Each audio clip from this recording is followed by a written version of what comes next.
Kayo nang bahala sa kanila! Papi! Pasok ka sa loob! Huwag kang aalis. Malilintikal ka sa akin. Hello, sir. Sir, nakarinig na ako ng putok dito. Sige, I am ordering a lockdown. Papi! Teresa! Sinong pasimuno ng lahat ng to? Si Francis. Tonyo, Bobby, hanapin niyo si Francis. Ako nang bahala dito. Naloko na. Sino kaya nag-trip ng alarm? Tara! Si Kuman! Abulin natin! Ano na, Okoy? Akala ko ba ayusin mo to? Ha? Ano nangyari? Akalain mo nga naman, di ba? Ikaw pala yung magiging ticket ko, pre. Pasok! Pasok! Upo! Nakahanap ka ng katapat mo, no? Lobok, room 615. Kunin niyo yung keycard dun sa reception. Ano ngayon ang pakiramdam na ikaw naman ang nagmamakaawa? Huwag kang patayin. Buksan mo na to! Hindi ka na makakatakas.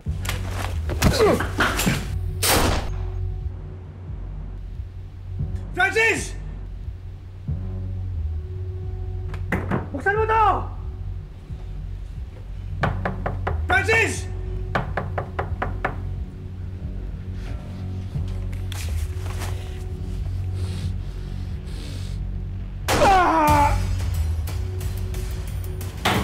Francis! Bok!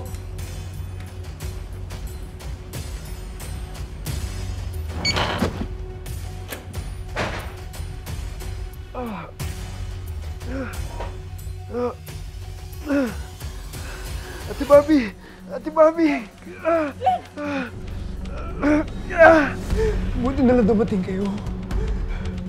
Kundi, baka naunahan niya ako. Dali natin siya sa ospital! Bok, tumawag ka ambulansya. Halika na.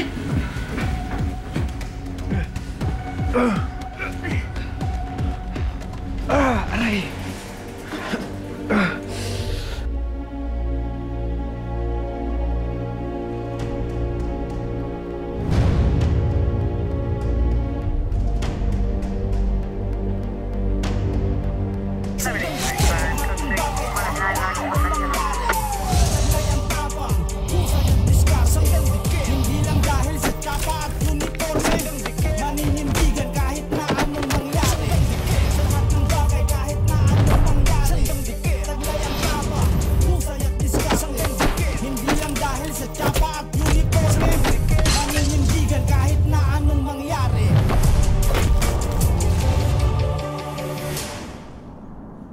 Swerte rin, Bok, talaga to si Mayor Glenn, no?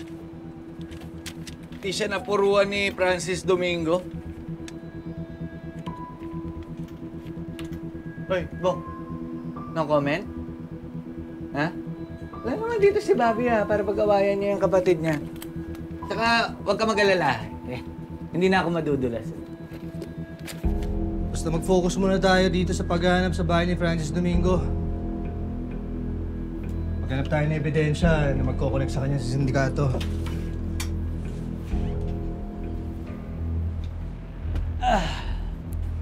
Pero, Bok, sayang din, no? Di natapos yung contest.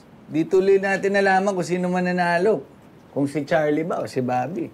Bok, tinatanong pa ba yun? Sigurado si Bobby na yan. Wala namang sinabi yan si Charlie.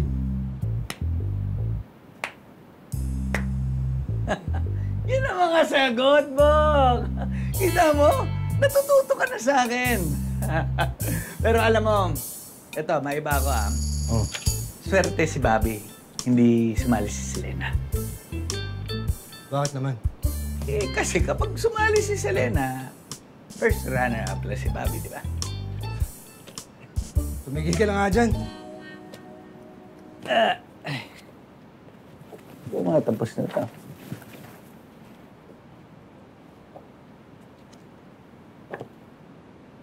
Bok, tinan mo to.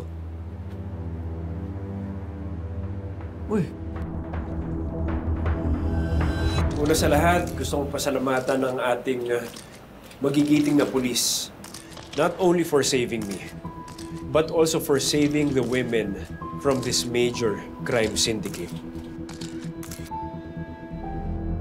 Nakakalungkot na ginamit nila itong beauty pageant na ito na nagtataglay ng pangalan sa ating mabuting bayan.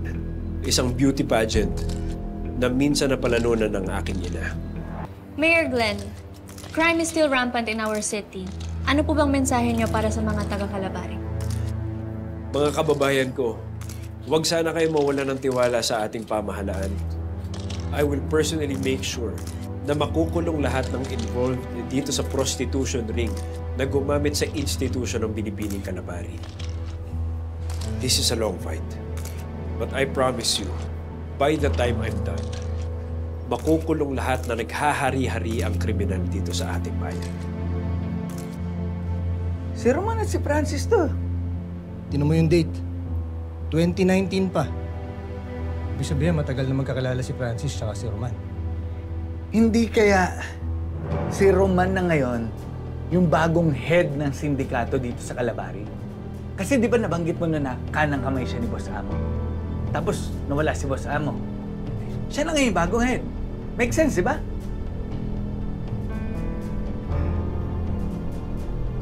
Feeling ko hindi si Roman eh. Palagay ko meron pang mas malaking tao sa likod ng lahat na ito.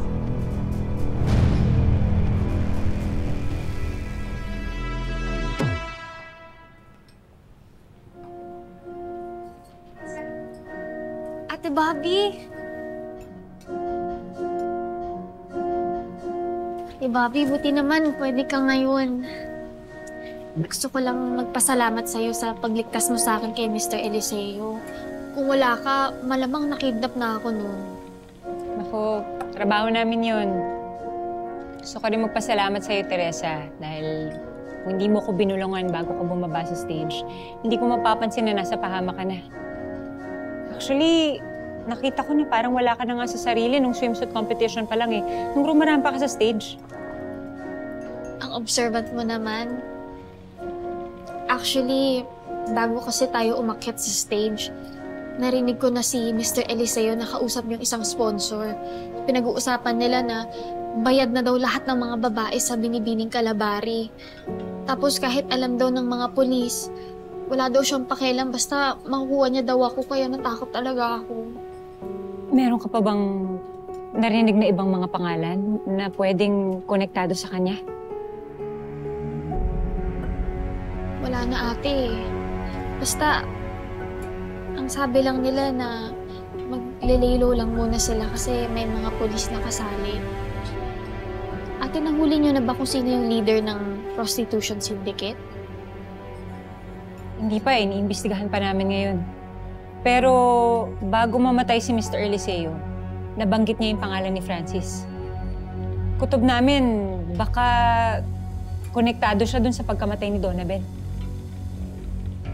Teresa, mag-iingat ka, ha? Hindi mo kailangan sumali sa isang beauty pageant para mapatunayan sa mga magulang mo na may ginagawa kang tama. Pwede mo silang kausapin. Sabihin mo lang kung ano nararamdaman mo. Sigurado ako, naiintindihan ka nila. Ganun lang naman yung mga magulang natin, di ba? Oo, magagalit sila. Pero wala naman silang ibang gusto eh, kundi mapabuti tayong mga anak nila. Salamat talaga, Ate Bobby. Alam mo, kahit hindi ako nanalo sa pageant, karoon naman ako ng bagong ate. Feeling ko tuloy parang nanalo na rin ako. Nox. Alam mo, Ate Bobby, kaya pala siga ka maglakad kasi hindi ka pala talaga nagpa-pageant. Tsaka yung sagot mo, yung sinigang, tapos may pa-sunflower, eme-eme ka pang nalalaman. Hindi ko na-gets yun. Turo lang yun ng mga kaibigan